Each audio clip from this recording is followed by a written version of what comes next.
Okay, on to video 2 of the day, and I'm all excited because it's like I had a goal of 2 a week, and now I'm at 2 a day, huh? This isn't going to be a common thing. It's just that the spiritual narcissism was something that popped up, and I needed to make sure I got that out immediately. Um, the actual focus today is a very sensitive topic, and people are going to be mad at me. Whew. But I want you to know that all of my scripted work was actually presented to my Facebook group. Well, not it wasn't a group, but I mentioned in my first video that I had a Facebook and I was led to add 2,000 people. That was a test group. I brought all this information before them and I got their feedback, and that is what allows me to bring it out to a general population of something bigger like YouTube. What I am saying wasn't necessarily received well, but I did have enough feedback on it that leads me to believe that this is a core wound for a certain lifestyle, several lifestyles actually, and so you may be offended. But again, my message is not to offend, it is to teach, and it is out of love. So, apologize if you're offended, but I'm gonna say what I have to say. So today's topic is covert emotional incest, sexuality, purity, protection, and sexual assault. That's a whole lot, right? But it all comes together, and you'll see. So what sparked this particular topic was that I had seen a viral post go up about a gay man choosing to get with a transitioned female. And my first thoughts were, if you are a gay man and you want to be with a man who has transitioned to female, that is because you have a natural desire to be with women, but you are not dealing with your deepest wound. So I'm going to use 2 examples today. One is a child, one is an adult. Both are figures in the media. And as far as the child goes, I'm using a hypothetical situation because we do not know the root. But there are things that you can see within the dynamic of the family that let you know something's going on there. So I do not judge. Everyone is entitled to do what they please. But I do not believe that homosexuality and transgender is natural behavior. And especially for men, because their design is not one that can procreate on its own. Science has shown that women were self-fertilizing, and women were likely the first thing to walk the earth, not men. I believe men are an adaptation, a mutation. They kind of just a genetic defect, so to speak. So, and as far as men go for the behavior, I believe most men are led to the behavior due to lack of nurture growing up, too much female influence in their life, or the opposite, too much male attention in their lives, or the opposite, jealousy of female attention, or the result of sexual abuse and similar perversion. We now accept this as normal. So again, I do not judge. If you want to continue on and believe that your sexuality is just you, go ahead and do that. This is for the people that want to heal. So, scientific study has shown that there is a group of people that are born this way. And I don't disagree, because that's due to mutation and adaptation. Whatever we decide is normal or our environment consists of is eventually what imprints on the DNA.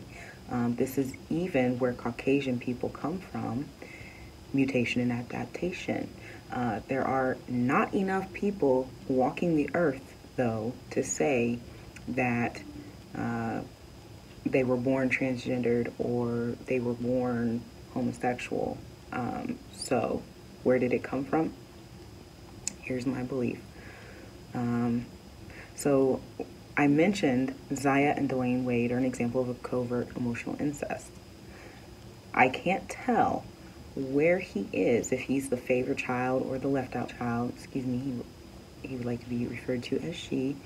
But her desire to be a girl likely has to do with his father's relationship with Gabrielle Union and intensified with the birth of a new baby girl. These are socialites. Attention is something that their children habitually lack in the lifestyle. It seems the only way to get his father attention may be by being a girl. So, she says she's a girl. Voila. All of a sudden, all eyes are on her. Man, I forgot about that baby girl. The way she's in the spotlight now. The way Zaya is in the spotlight now. You know? Light bulb. She's not even old enough to really understand sex, sexuality, or gender identity. If she thinks she understands that, she would prefer a dick in her ass, or vice versa. Yeah, let me get graphic here, because how does she know? When did they start talking about this? Adultification alert. That was an adult-ass conversation. Maybe no one talked about it. Perhaps an assault happened. You know, this is hypothetical. Perhaps an assault happened with a man, and Zaya experienced arousal and decided that she must be transgendered because no one explained that sometimes assault feels good. Flip side, perhaps she was assaulted by a woman and didn't like it, and therefore she must be transgendered. Either spectrum. This is a spectrum. I'm using this child as an example because they are a child. There's another child in the media, Charlize Theron's child, and Angelina Jolie, her child, Shiloh. They are both children that are in the media being portrayed as transgender children. It's not possible. Cookie Johnson admits to hiding EJ from his father for playing with dolls. She thought a child playing with dolls made him gay, and he was 9 years old. I have seen my own 13-year-old pick up one of my daughter's toys to substitute for one he's missing. It's just a toy. But this woman thought her son was gay. That is adultification.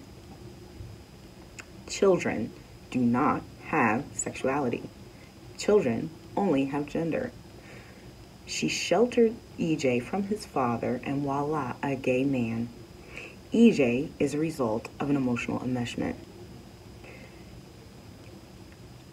They were too young. All these children are too young to make any distinction about their sexuality or their gender identity.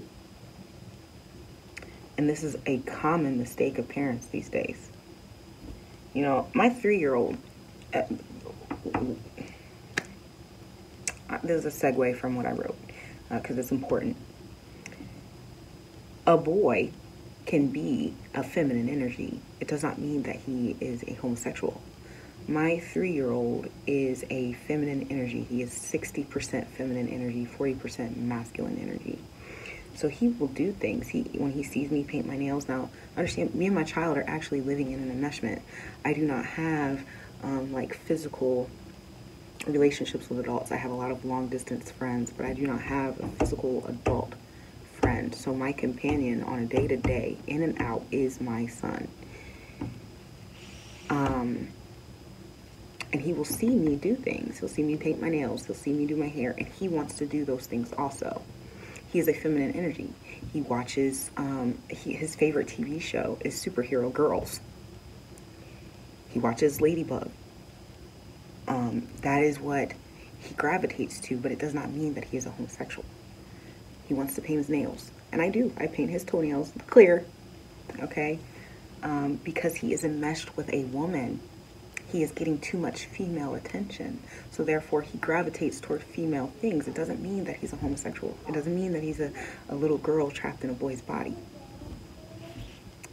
These are things that we are not paying attention to. We are not paying attention to the individuality of the child. Instead, we make it an adult thing. They are transgender, they are gay, because they want to play with dolls and they want to paint their nails. So, segue, we're coming back.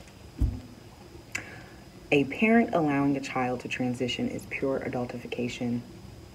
If we were not so self-involved, if we were to listen to our children, we'd see their desire to be anything other than what God decided and intended them to be as a result of our self-involvement. If people really asked gay men their deepest, darkest secret, their answers would be one of the above. And I've done it. I've asked.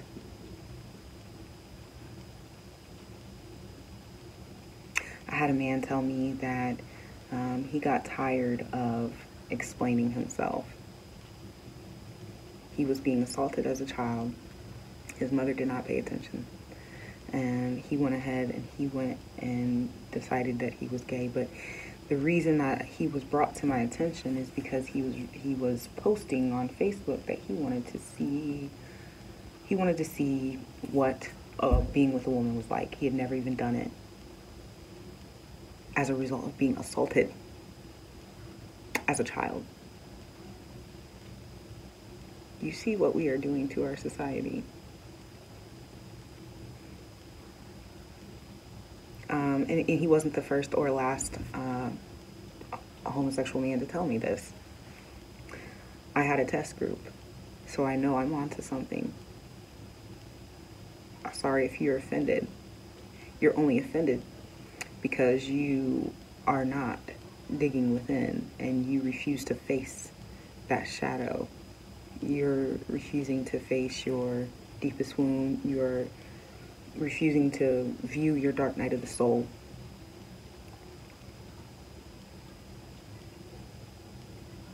Their answers, if people really ask gay men their deepest, darkest secret, their answers would be one of the above.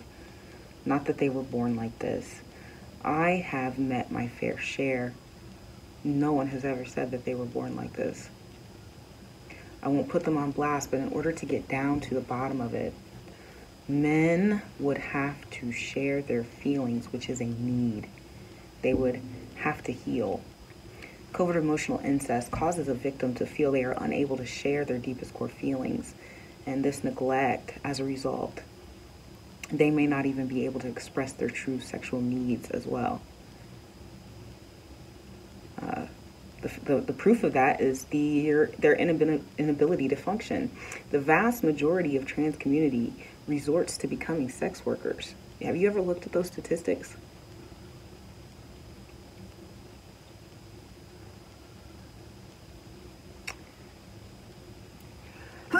Excuse me. And bless you. So, excuse me. I got into a disagreement with a female. She was homosexual. And she said, well, my whole family. My sister's gay too. So what are you saying? Well, my sister was the favorite child. I wasn't the favorite child. Okay, cool. Let me break it down to you. Your sister was the favorite child by your mother. This is, and this is true. Okay, I'm using a human being. She had to think back. Her sister was the favorite child by her mother. That opened up intimacy, and she was emotionally attached to her mother. So it made her believe that she was homosexual. She had an attraction to women as a result of her relationship with her mother.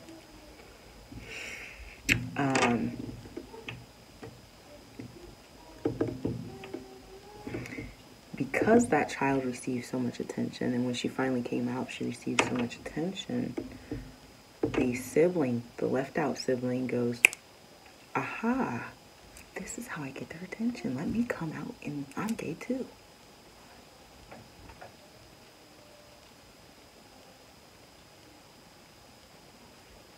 It's really just that simple. They make it seem like all of these issues in society are just so hard to figure out. And it's not an issue. It's not causing harm to anyone but yourself when you are not being true to yourself. You ain't harming me none by that. But you're really only harming yourself. You know, I would say that homosexuality is a benign sexual dysfunction. It only harms self.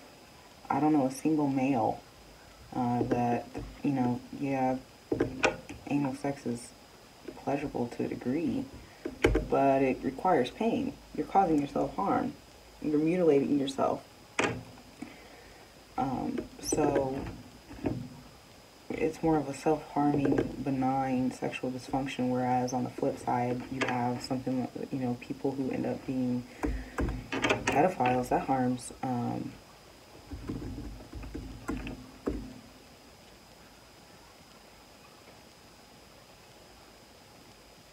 harms yourself. You know, whereas, I'm sorry, homosexuality is a benign sexual dysfunction, where pedophilia, on the other side, the flip side, is harming others, right? So benign and malignant dysfunctions come out of this. This is a sexual dysfunction. So I'm now going to talk on myself and my own experience with homosexuality, bisexuality. Being gay is normal out in these streets, okay? So when I thought I wanted to go ways, I didn't have any shame about it. Nobody was about to roast me for that, and I wasn't confused about it. My parents were Christians, but what I did know is I wasn't going to be disowned for this. I might have even taken a little bit of pleasure in knowing that it would conflict them to love me despite doing what they disagreed with. But they weren't really the prying type in terms of what was done in the open, you know. So they never knew. Oh, excuse me, what was not done out in the open. So I wasn't telling them that I was doing it, so they didn't know. Okay, but if they knew I was involved with somebody, well, who is it? Da-da-da. You know, they were prying, and they were very intrusive. So I am really popular with women in that way. If you've ever met me in person, I have a certain finesse about myself. And if I get flirty, whoever I want is mine. I would go out and women would throw themselves at me, give me their numbers effortlessly. So it gave me confirmation that I was being true to myself. What I had shame about is when I kissed a girl. I didn't like it, even though I liked her. And it happened more than once. I got called fake. I actually hurt a few women, but I had a genuine interest and attraction to them. I could not explain what was happening when it was time to get physically intimate. Investigating this, I looked at the one that I really loved. I loved her. She mothered me. She told me what to do all the time. She kind of spoke down on me, and she wasn't even really all that attractive to me.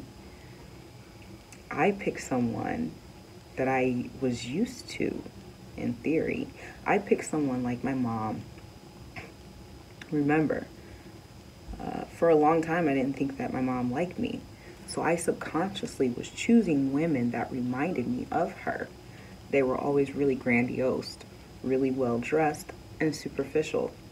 And I felt really good about wooing these women and gaining their love, but I couldn't ever express mine. I know everyone's story doesn't sound like mine, but I know that some things are going to be rooted in other places. This one was mine. It wasn't a sexual assault or anything that had me gravitate towards women. It was just literally the lack of mothering and nurturing that had me gravitating towards women. But there are women. I had someone very close to me She is a homosexual, and she experienced a very severe sexual assault in childhood. She does not want anything to do with men. You know, if we really heal the deepest wound, it'll bring us back to how we were created and designed, if she ever wants to do that.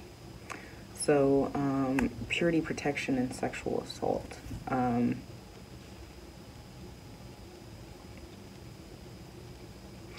Women, have you ever heard, put some pants on, so-and-so is coming over? The most bothersome part about this is that 99% of the time, this was told to some of us when men of the family were in the house, not strangers. What this does is it sets a tone that if you are sexually assaulted, it's your fault. It's all your fault. You should have been wearing pants. And instead, that parent knows, subconsciously that parent knows that that individual is not right around their kids, but rather than a father may be too close to his daughter emotionally, or her mother, this is not gender-specific behavior, and as a result, the child is viewed as a seducer. The parent telling you to put pants on isn't to protect, because they can see the wrong of other adults. It's not because of that. It's because they are projecting that the child is fast and must be taught how to conduct themselves in front of men. As kids, we see this as punishment, and it's actually a covert message that is implanted for years to come.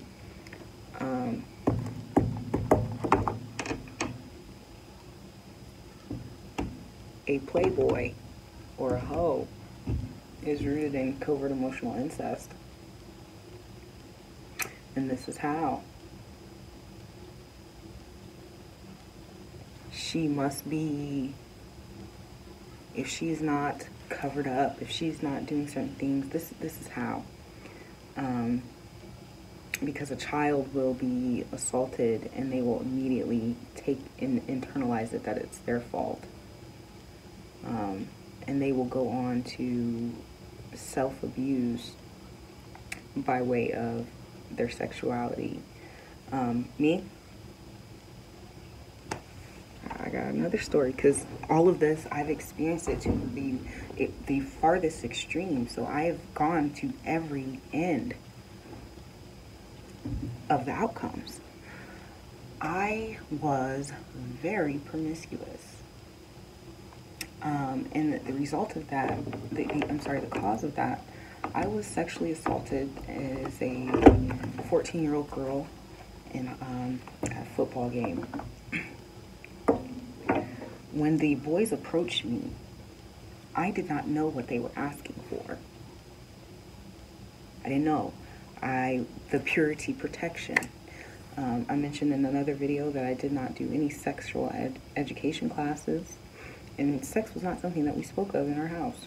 We didn't even speak about the changes that we would be experiencing that lead us to sexuality. We didn't speak about puberty at all. We did not speak about sexual assault. I had a conversation with my sister just the other day. I said, so you remember speaking about sex? Do you remember ever being told about consent? So I was assaulted in high school. What they asked for, I had no clue that people even did that. I didn't know. And I was coerced into giving oral sex. And it ruined my reputation immediately, because, they run off and they tell. But they didn't tell everybody that they forced me to do it, that they put their hands in my pocket and told me they were not letting go until I agreed. That's coercion.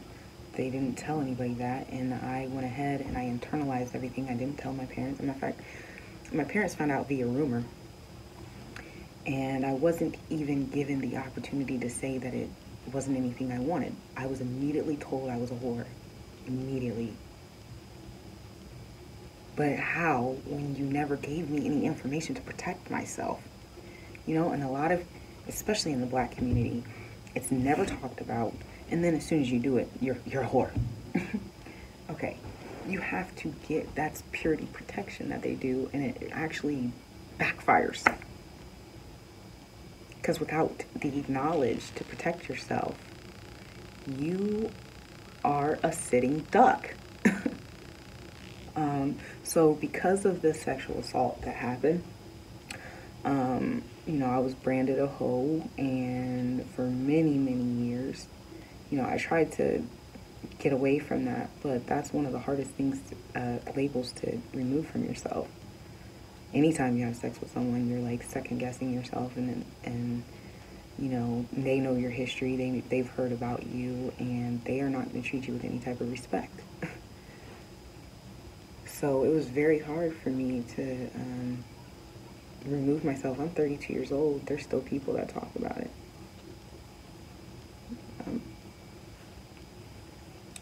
But this branding that we do to each other, they were playboys. They were playboys. They were boys that had every girl wanting them, and they're being raised that a lot of sexual ventures is boosting to their self-esteem, and I'm being raised that a lot of sexual ventures is going to ruin you, right? Excuse me, it's just mouth kind of dry, a little fruit snack in there. Help me out. It's one of my longer videos. So what happens is that the boys are being raised and adultified, and the females are being raised and infantilized. They are not able to express their sexuality, and the boys are being taught that they have to express their sexuality. So you have a level of hypersexualization and hyposexualization. These two do not mix.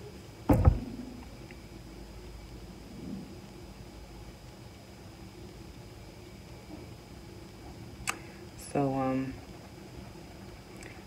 I think that's all I'm going to say on this topic, and I just want you to think that in, and think about it. You know, you ever see like a woman that is constantly talking about how sexy her son is?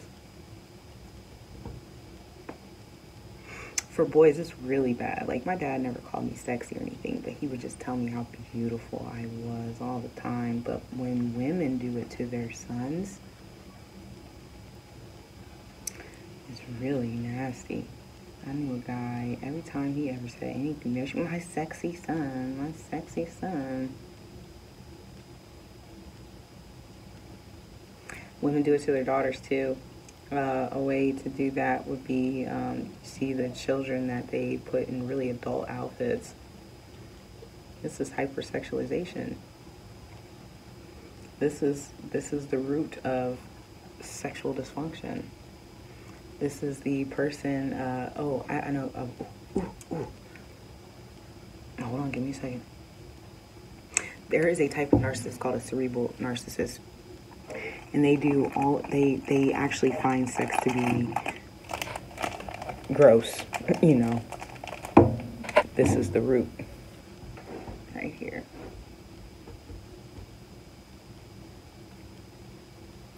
So that's all I have to say today. I hope everyone has a wonderful day.